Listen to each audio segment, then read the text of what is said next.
I had been told by a photographer friend of mine that he saw me in my photographs, regardless of the subject, whether they were portraits, landscapes, bullfighting, dogs, whatever. And I didn't know what he was talking about, I really didn't.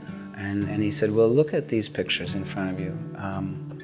What do you see? And I don't know.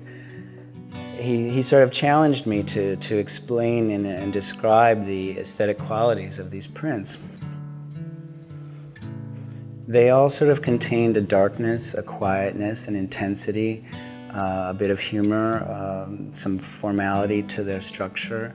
And you know, he said, these pictures are you, these are a reflection of yourself. Do you see that? And I started to see that. I make photographs that make me feel happy and that make me feel like I'm doing something that's correct. And some of them are more successful personally than others, but when I really make a photograph that feels like a personal reflection of myself, there's nothing like it for me.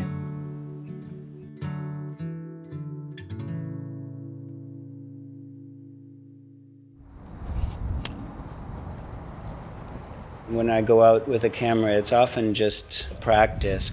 I wouldn't normally be out here at midday on a sunny day. This isn't something I would usually do, but I'm trying to challenge myself and give myself exercises all the time.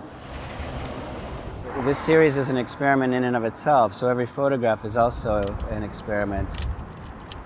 The project Sin Tiempo, it's less subject-based, it's more conceptually based. Early on, I became fascinated by the idea that there can be timeless imagery in a modern world. It was just a quick one-off photograph that I took in Paris in 1986, but it was the first image that I made that illuminated a fascination that I have with timeless imagery, pictures that don't reflect popular culture, that don't give much evidence of the era in which they were taken. It's kind of sometimes an accidental confluence of a person, some clothes, some light, a building, a moment. And I came to think of those photographs and as the series that developed from it as Sin Tiempo, which is without time in Spanish.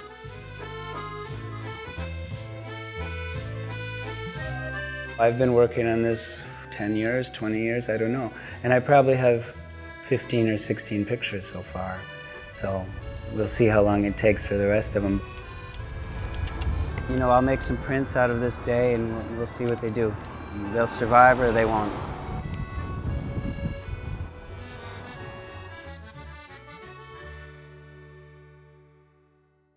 I want to work on personal projects that are self-directed and turn them into books.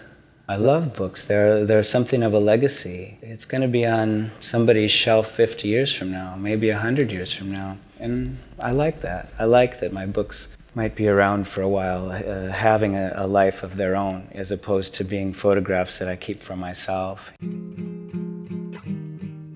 Los Toros was a series that started when I was just out of college. I was traveling around Spain with some friends. Was taken to my first bullfight in Madrid, and I was immediately taken by the fact that it was extremely emotional. It was very aesthetic, it was cultural, it was historic, it was graphic, it was sort of shocking. I didn't really know what it would become. I didn't even know if I was going to continue photography or not, but I certainly didn't know that it was going to be a book or a 15-year project, that's for sure. I'm working now on a book about the disappearing world of cattle ranching in the mountains of Colorado. And it has some similarities to Los Toros. It's cultural, it's about people, it's about a disappearing, rough, dangerous, curious kind of life.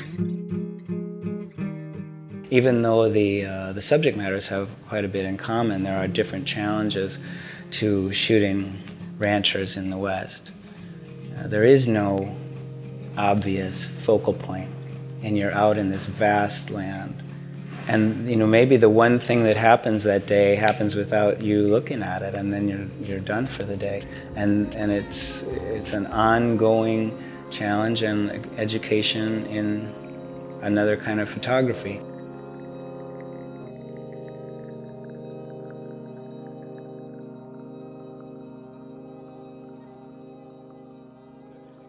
I didn't really get into showing my work in a serious way until about 5 years ago.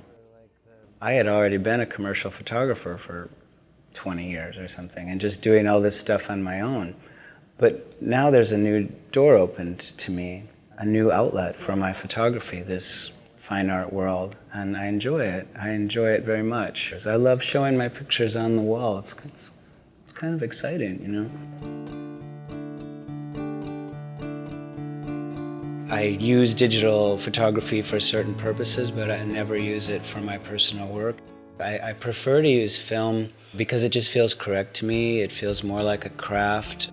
All of my subjects are sort of rough and raw and tactile, and I really love the process of tactile photography, putting something in a camera, taking it out of the camera, processing it in liquid, putting it in an enlarger, which is a machine.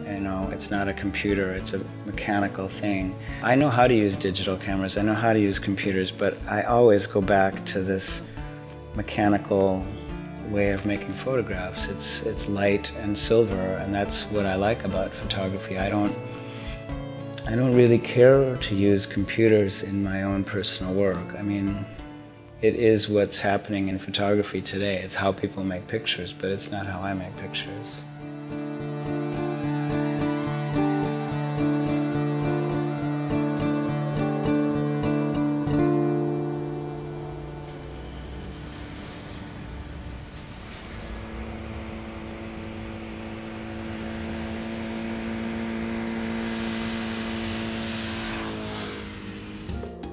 Minnesota Original is made possible by the State Arts and Cultural Heritage Fund and the citizens of Minnesota.